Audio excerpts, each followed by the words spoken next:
In a galaxy fractured by conquest and fear, humanity dared to offer something different: hope. Through creativity and unity, they defeated impossible enemies not with brute force, but with imagination and resilience.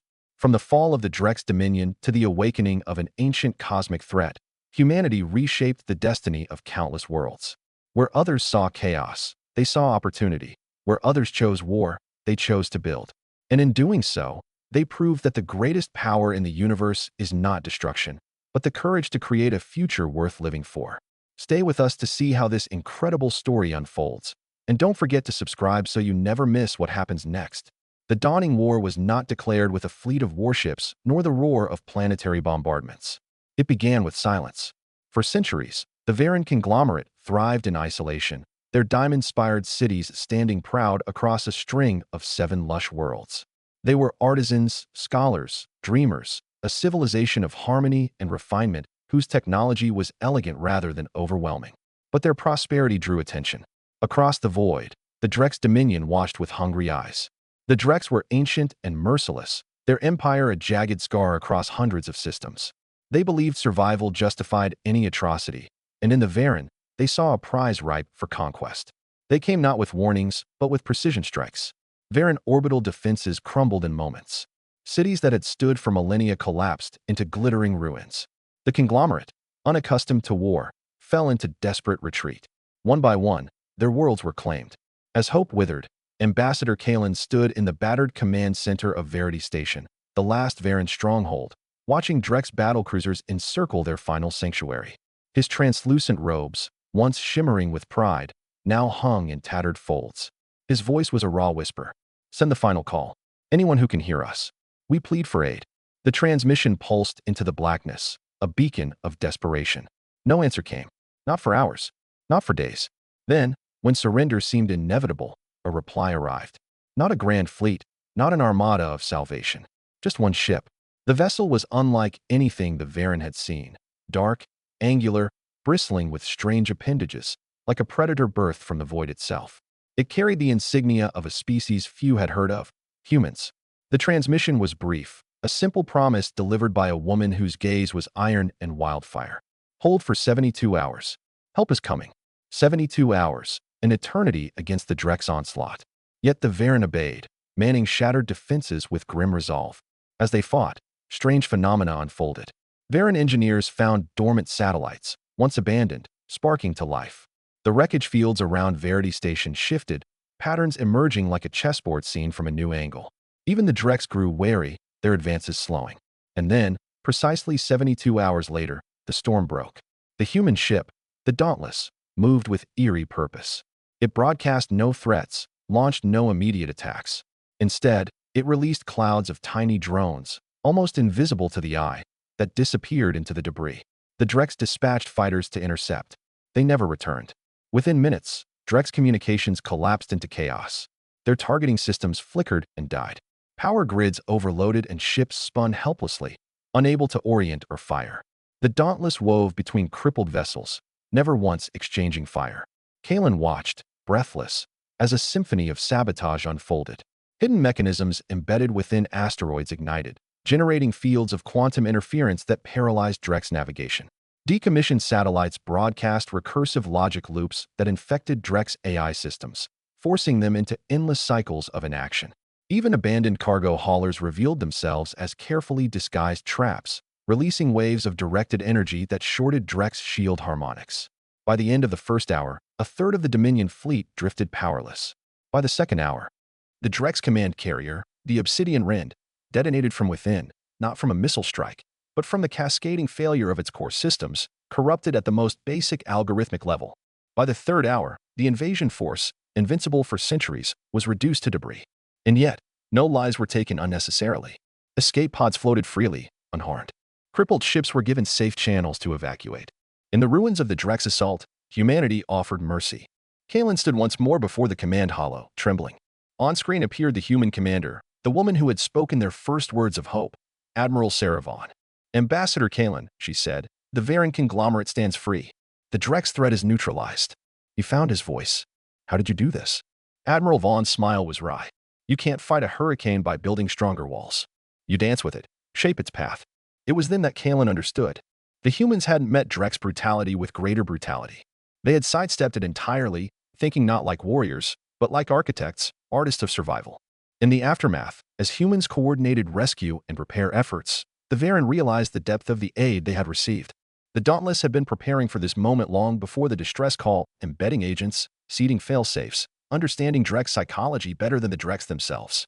For humanity had learned a brutal lesson in its own dark past. True victory came not from overwhelming force, but from overwhelming adaptability.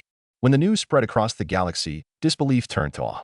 Worlds that had cowered beneath the Drek's yoke for centuries rose up, inspired by the knowledge that the behemoth could bleed, could fall. The Galactic Conclave, once paralyzed by fear of Drek's retaliation, convened for the first time in generations. Humanity's ambassador, a stoic woman named Anaya Sol, addressed them simply. You have fought monsters by becoming monsters. We fought them by refusing to. The message resonated deeper than any fleet ever could.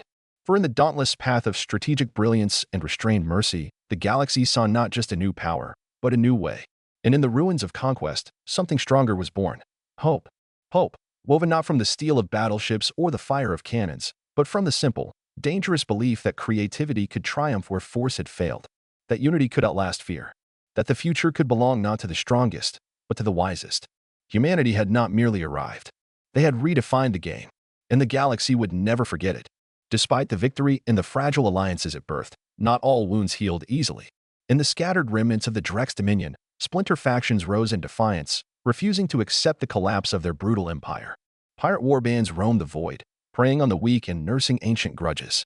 Admiral Sarah Vaughn knew the battle for hearts and minds had only just begun. Above the Varen homeworld of Serenith, newly built orbital platforms buzzed with activity. Human, Varen, and even Drek's engineers collaborated, an unthinkable sight a year ago. Kalen watched from the council promenade, his robes now restored to their former splendor, yet his gaze held cautious gravity. Will they truly change? He asked Vaughn quietly as she joined him, observing the bustle of work crews tethered between glittering pylons. Change is never swift, Vaughn replied. It's not a command to be obeyed. It's a seed you plant, water, and protect until it takes root. Below them, the first multi-species academy prepared to open its doors, training future diplomats, engineers, and defenders who would serve not under banners of conquest, but under the ideals of unity. Yet beyond Serenith's gentle skies, a shadow stirred. Hidden among the wreckage of the Obsidian Rend, a rogue Drek's fleet gathered. Veterans embittered by defeat, they called themselves the Forsworn, and they vowed to reclaim Drek's pride by any means necessary. They struck without warning. Supply convoys vanished. Outposts burned. Communication arrays were sabotaged. The Forsworn adapted, having studied humanity's asymmetric tactics with bitter admiration. They waged a guerrilla campaign across the edges of the Accord's fragile territories, and their rage found eager recruits among those who had lost status, power, and identity. In the halls of the Accord Assembly, urgent debates raged. How can we preach peace while our worlds burned? Demanded Councillor Vren, a Drex who had embraced the new path but whose patience was wearing thin. Ambassador Sol stood calm amidst the storm. The path of understanding was never meant to be easy. We defeated the Dominion's fleets with creativity, not might. We must defeat their hatred the same way. But at what cost? Kalen asked, voice heavy with sorrow. It was then that Admiral Vaughn proposed a plan as audacious as the one that had ended the war. We need to invite the Forsworn to the table. The chamber erupted in protest. Invite terrorists to negotiate? Offer them the olive branch they had so violently rejected? Vaughn remained unmoved. They lash out because they see no place for themselves in this new world. Give them a stake. Give them a reason to lay down their arms beyond fear of death. It was a dangerous gamble. Many believed it doomed. And yet, humanity had thrived on gambles before. Using intelligence networks woven over the past year, the Dauntless crew located the Forsworn's hidden base among the shattered moons of the Irith Belt. Vaughn herself led the delegation, not with warships, but with unarmed transports. The Forsworn commander, a scarred veteran named Varex, met them with suspicion and venom. You come without weapons? You are fools, he spat. Vaughn answered without flinching. We come with something stronger, a future. She presented terms, unprecedented and bold. Amnesty for Forsworn who disarmed. Positions within the Accord's rebuilding fleets. Resources to build new lives, not based on conquest, but on creation. Varex laughed, a harsh, broken sound. You think we want your scraps? No, Vaughn said. We offer a seat at the table you can help shape. Hours passed in tense discussion. Some Forsworn demanded blood. Others, wearied by endless battles, listened. Seeds of doubt spread.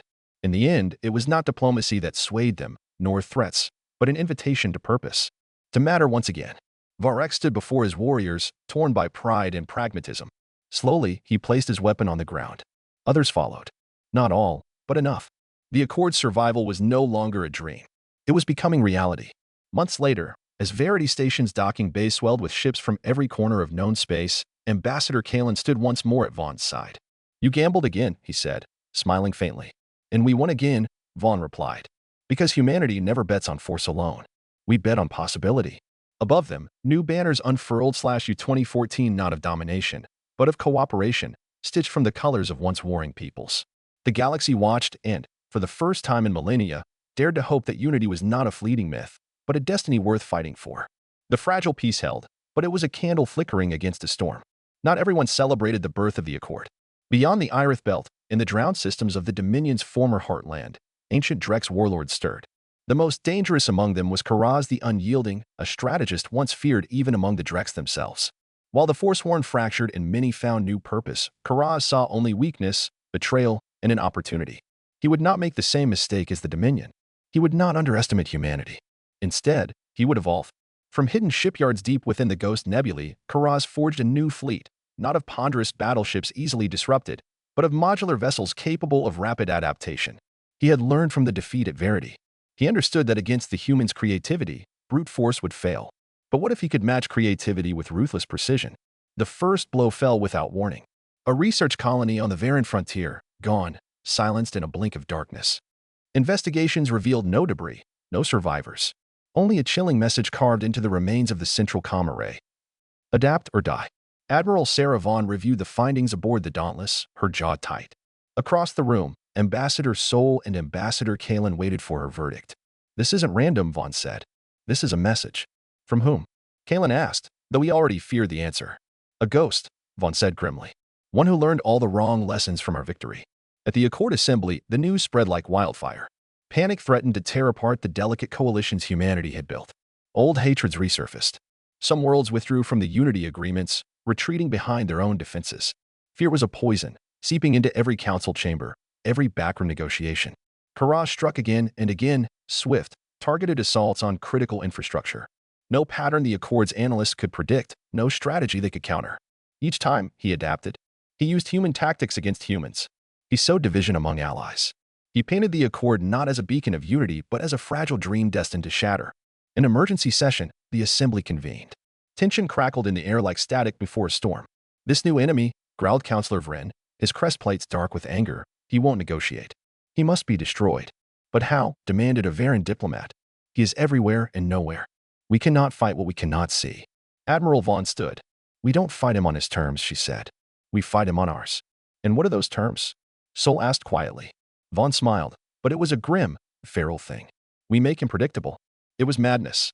To outmaneuver a strategist like Karaz meant baiting him into a trap. But Vaughn knew the mind of a hunter. Pride would be his leash. She proposed a plan so reckless that even her closest advisors flinched. They would offer Karaz a prize too tempting to ignore, the Dauntless itself. The Dauntless would stage a failure, limping into a known Drex salvage zone, broadcasting a falsified signal of critical system failures. It would appear vulnerable, wounded, alone. In reality, every system aboard would be a layered deception. And hidden in the asteroid fields surrounding the zone, dozens of allied ships, human, Varan, forsworn defectors, would wait in silence, cloaked and armed with countermeasures designed to adapt faster than any Drex ship could mutate. It was a single roll of the dice. A single throw to decide the fate of the newborn Accord. As the operation commenced, tension aboard the Dauntless could be sliced with a knife. Kalen watched from the command observation blister, heart pounding. Across the bridge, Admiral Vaughn stood calm, her hand resting lightly on the back of her chair, eyes locked on the stars ahead. Then, the trap was sprung.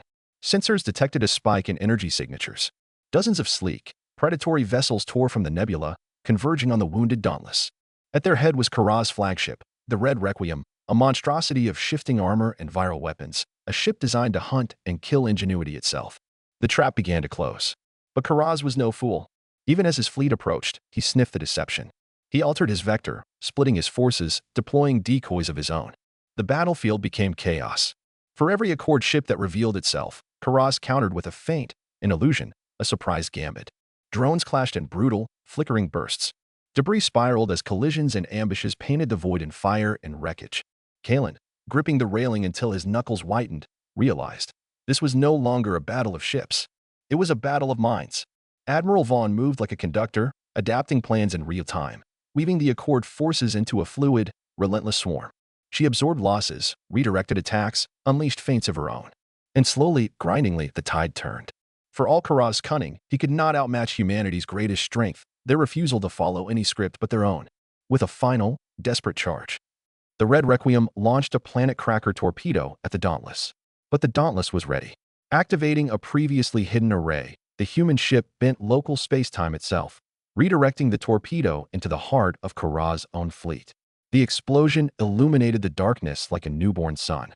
When the light faded, Karaz's forces were gone. The Accord, battered but unbroken, stood victorious. On the ruined bridge of the Dauntless, Vaughn allowed herself a slow, exhausted smile. "We don't just adapt," she whispered. "We evolve." Kalen, stepping beside her, looked out over the wreckage and realized the truth.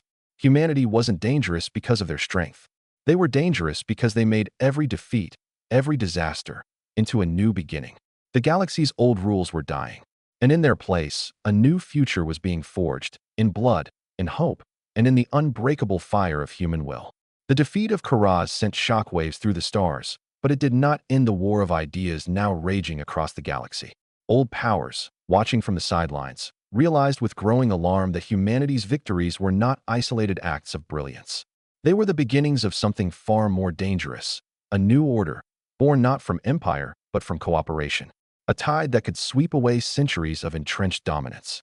On worlds where the Drex had once ruled through terror, insurgent governments now declared allegiance to the Accord. On isolated colonies at the galaxy's edge, distant peoples petitioned to join. The stars themselves seemed to shift, pulled by the gravity of hope. But hope, Vaughn knew, was fragile. And in the void beyond the known maps, new predators stirred. The Verax ascendancy, ancient and secretive, emerged from slumber. A race of biological titans, the Verax had once dominated entire sectors, only to vanish after a cataclysmic internal war.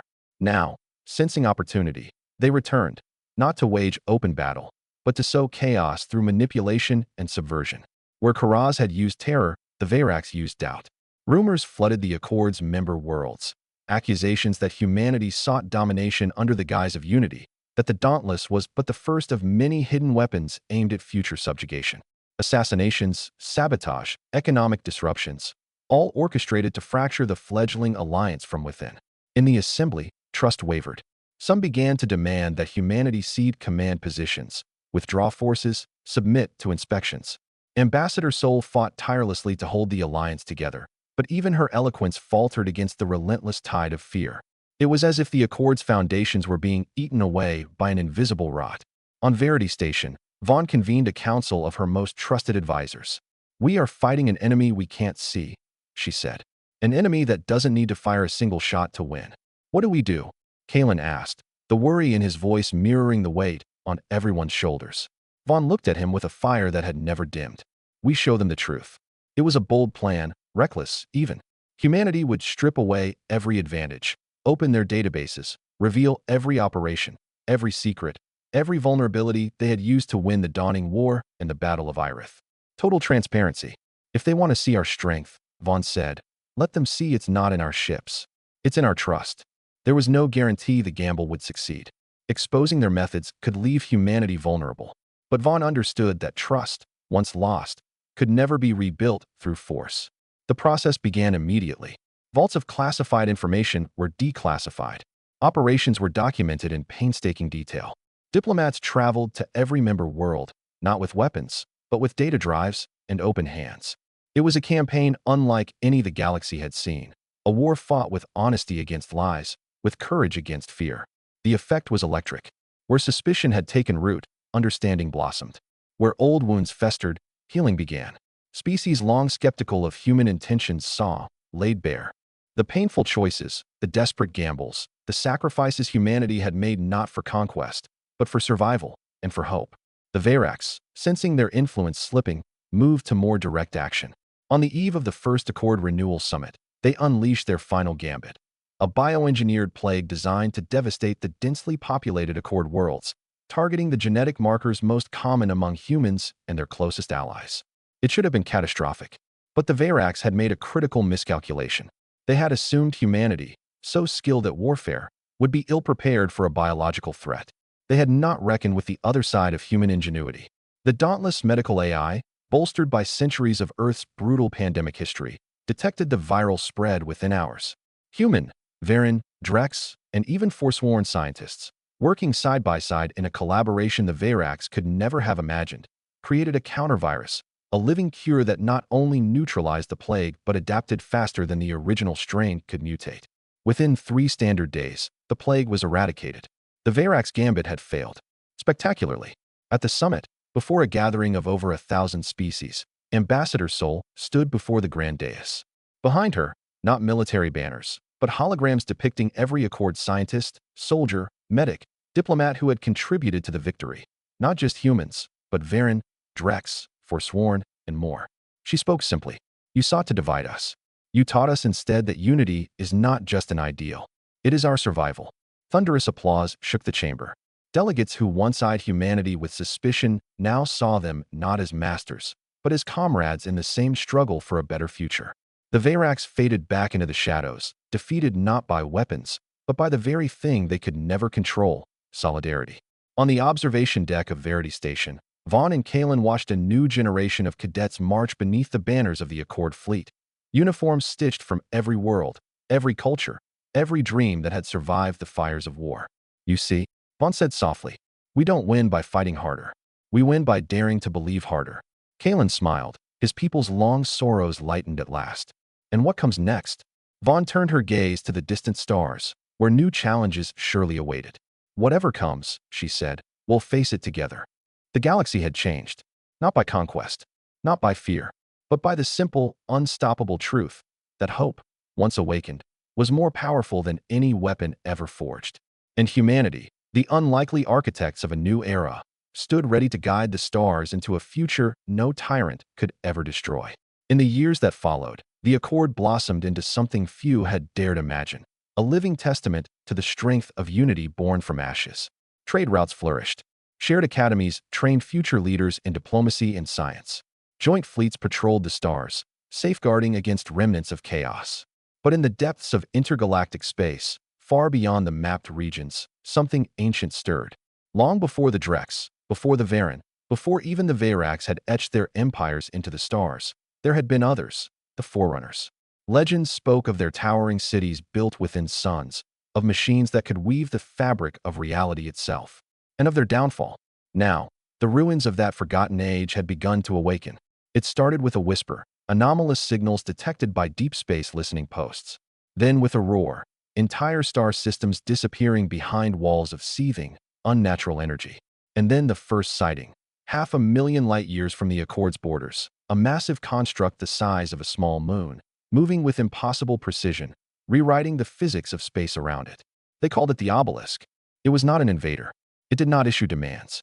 It simply moved, and wherever it passed, life ceased to exist in forms recognizable to organic minds. Planets turned into geometric labyrinths. Stars folded into crystalline lattices. Biological entities were rewritten. Panic gripped the Accord worlds. Messages poured in, filled with terror and despair. No negotiation. No warning. Only a silent, inexorable advance. At Verity Station, the Accord High Council convened an emergency session. The Verax are nothing compared to this, Ambassador Kalen said grimly, studying projections of the obelisk's path. This is not conquest. This is extinction. Admiral Vaughn, older now but unbowed, stood with hands clasped behind her back. The Forerunners fell to this, she said. If we cannot adapt, we will follow. Counselor Vren, once a war-hardened Drex, slammed a fist into the table. How do you fight a force that doesn't even recognize you as alive? Vaughn looked around the table at former enemies now allies, at dreamers and warriors alike. You don't fight it conventionally, she said. You don't pit ships against it. You pit ideas. And so began Project Helix. For the first time in galactic history, every Accord species pooled their deepest knowledge, not into building superweapons, but into understanding the obelisk. The Dauntless led the first reconnaissance missions, darting close to the anomaly's influence zone, gathering data at unspeakable risk.